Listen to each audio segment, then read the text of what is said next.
Police असलेल्या या मुलीनेच आपल्या पोलीस असलेल्या वडिलांना संपवलंय. 25 तारखेला चंद्रपूरच्या जिल्हा अधिकारी कार्यालयामध्ये ड्युटीवर असणारे हेड कॉन्स्टेबल जयंत बल्लावर हे नेहमीप्रमाणे ड्युटीवरती आले. नेहमीप्रमाणे कामालाही सुरुवात झाली, पण काम करत असताना अचानक त्यांना चक्कर आली आणि ते बेशुद्ध झाले. त्यांच्या सहकार्याने त्यांना तात्काळ हॉस्पिटलमध्ये नेलं, पण डॉक्टरांनी त्यांच्यावरती उपचार करण्याअगोदरच त्यांना मृत घोषित केलं. जयंत बल्लावर हे घरामधील एकटेच कर्ता पुरुष होते. त्यांचा अचानक मृत्यू झाल्यामुळे कुटुंबावरती दुःखाचा डोंगर कोसळला. घरामधील मोठी मुलगी आर्या हिला अनुकंपा तत्वावरती वडिलांच्या जागेवरती पोलिसांची नोकरी मिळाली. पण अचानक 25 मार्च 2026ला या पोलीस मुलीला अटक करण्यात आली. कारण होतं वडिलांची हत्या केली.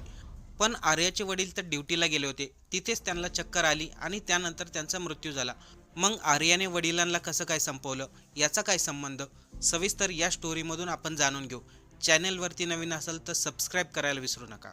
आता या घटनेची सुरुवात होती 3 वर्षा अगोदर 25 मार्च 2023. याच दिवशी जयंत बल्लावर हे नेहमीप्रमाणे सकाळी उठले, ड्युटीला जाण्याची तयारीही केली.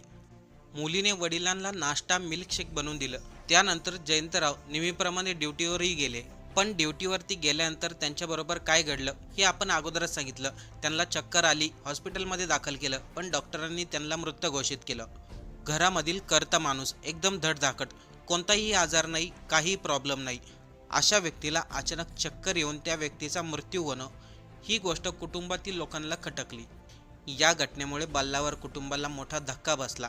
आता ही घटना घडली होती 25 मार्च 2023मध्ये आणि त्यापेक्षाही धक्कादायक घटना घडली ती 25 मार्च 2026मध्ये. कारण की 23 मार्च 2026ला चंद्रपूरच्या पोलीस स्टेशनमध्ये कॉन्स्टेबल असलेला आशिष शेडमाके याने पोलीस स्टेशनमध्ये एक अर्ज दाखल केला होता. आता इथे प्रश्न येतो, आशिष शेडमाके आणि जयंत बल्लावर यांचा संबंध काय? यांचं कनेक्शन चालू होतं जयंत बल्लावर यांची मुलगी आर्या बल्लावर हिच्यापासून. त्याचं झालं असं की आशिष शेडमाके आणि आर्या बल्लावर यांचे 2022 पासूनच प्रेम संबंध होते. ते दोघं एकामेकांवरती खूप प्रेम करायचे, त्यांना लग्नही करायचं होतं. पण आर्याचे वडील जयंतराव यांनी मात्र या गोष्टीला विरोध केला होता.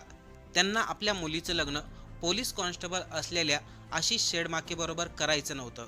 आर्या मात्र आशिष बरोबर लग्न करण्यासाठी ठाम होती. त्या कारणामुळे कुटुंबामध्ये अनेक वेळा वादही झाले. वडिलांनी आर्याला अनेक वेळा मारहाणही केली, समजवलं देखील, पण आर्या काही ऐकायला तयार नव्हती.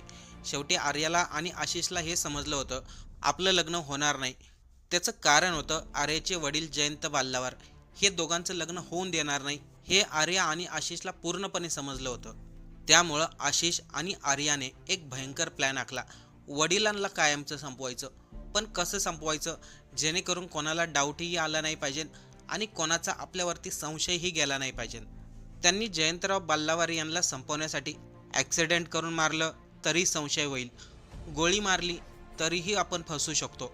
त्यासाठी असा प्लॅनिंग पाहिजे होता, जयंतराव संपलेही पाहिजे आणि कोणाला कळायलाही नको.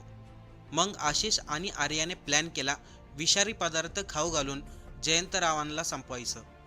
पण सर्वात मोठा प्रश्न हा होता, विषारी पदार्थ आणायचा कुठून?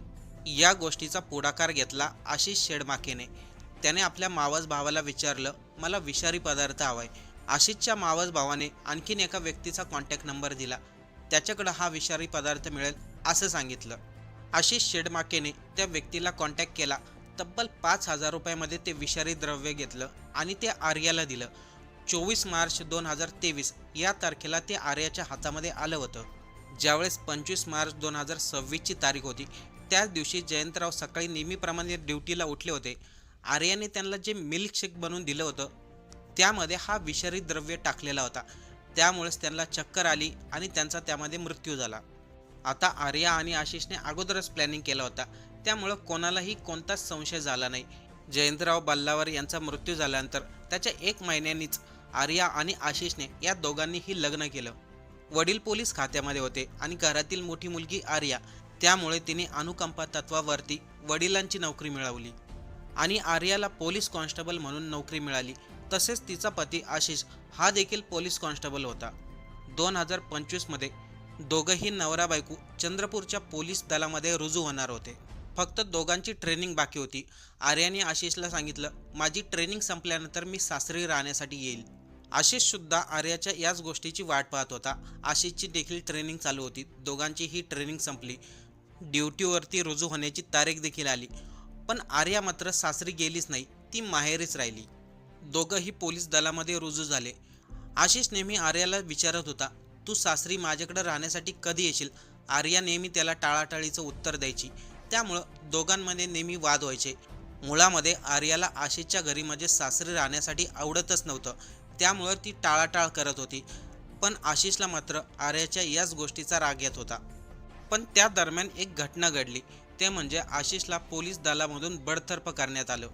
कारण होतं, तो पोलीस नियमांचं व्यवस्थितपणे पालन करत नाही, म्हणून त्याला पोलीस दलातून बडतर्फ करण्यात आलं होतं. पण इथेच मोठी ठिणगी पडली. आशिषला वाटले आर्यानेच आपली कंप्लेंट केली, कारण की तिच्याबरोबर वाद होत होते. तिनेच आपल्याला बडतर्फ करायला लावलं. त्यामुळं आशिषचा राग आणखीन विकोपाला गेला. आशिषला कळून चुकलं होतं, आर्याने आपला चुकीचा फायदा घेतलाय. फक्त वडिलांना संपवण्यासाठी तिने आपल्याबरोबर प्रेमाचं नाटक केलंय. दोघांचं लग्न होऊन देखील आर्या आशिषला जास्त डिमांड देत नव्हती, भाव देत नव्हती. आर्या आशिषला हेच सांगायची, माझं ट्रेनिंग संपल्यावर मी तुझ्याकडे राहण्यासाठी येईल. कधी काही कारण सांगायची, तर कधी दुसरं कारण सांगायचं. पण ती सासरी म्हणजे आशिषकडे राहण्यासाठी आलीच नाही, ती माहेरीच राहिली. या सर्व गोष्टीचा राग मनात धरून 23 मार्च 2026ला आशिष शेडमाकेने रामनगर पोलीस स्टेशनमध्ये एक अर्ज दाखल केला. त्या अर्जामध्ये आशिषने लिहिलं होतं, हेड कॉन्स्टेबल असलेले जयंत बाल्लावर यांची हत्या त्यांच्या मुलीनीच केली आहे. त्यांना मारण्यासाठी मी देखील मदत केली आहे. आशिषने त्या अर्जामध्ये मावस भावाचा देखील उल्लेख केला आणि ज्या व्यक्तीकडून विषारी द्रव्य घेतलं होतं त्या व्यक्तीचा देखील उल्लेख केला. आशिषने जो अर्ज पोलिसांना केला होता त्याच्यावरती पोलिसांना विश्वास ठेवणं कठीण होतं. त्यामुळं त्यांनी अगोदर चौकशी करायचं ठरवलं. सर्वात अगोदर आशिषचा मावस भाऊ आणि ज्या व्यक्तीने विषारी द्रव्य पुरवलं त्या दोघांनाही ताब्यात घेतलं. त्या दोघांचीही चौकशी झाली. चौकशीनंतर सर्वांनी कबुली दिली. त्यानंतरच आर्या बाल्लावर या मुलीला पोलिसांनी ताब्यात घेतलं. आर्या बाल्लावर, आशिष, आशिषचा मावस भाऊ आणि विषारी द्रव्य पुरवणारा तो व्यक्ती असे 4 जणांना पोलिसांनी ताब्यात घेतलं. पण या घटनेमध्ये आशिषने स्वतः आर्याच्या वडिलांना संपवण्यासाठी मदत केली होती. पण आर्याला पोलिसाची नोकरी मिळाल्यानंतर तिच्या वागण्यामध्ये भरपूर बदल झाला. ती आशिषबरोबर राहण्यासाठी गेलीच नाही. याशिवाय आशिषची नोकरी देखील गेली. या सर्व गोष्टीचा राग मनात धरून आशिषने अर्ज केला आणि त्याच्यामध्ये आपला गुन्हा कबूल केला. आता यामध्ये चुकी कोणाची होती? आर्याची होती का आशिषची होती, ज्याने आपल्या प्रेमासाठी तिच्या वडिलांनाही संपवलं?